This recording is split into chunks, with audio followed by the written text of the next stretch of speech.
Hello folks, today we are out here doing a building inspection on a commercial building, but what I wanted to share with you, this is what happens when look, this is a great set of metal steps.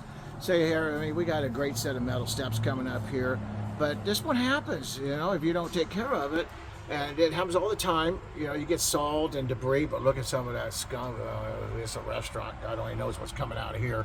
But as you can see, some of my rust and my rain and stuff, it just deteriorates this. And it's gotten to the point, you can see that it's gotten to the point that literally it's deteriorated away, that it's starting to become structurally unsound, especially down through here.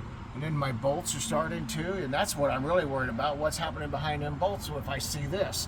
So anyway, that's what you want to be looking at, and that's what you want to be thinking about when you're getting these stairs, on metal stairs, on any kind of, whether commercial or apartments or whatever.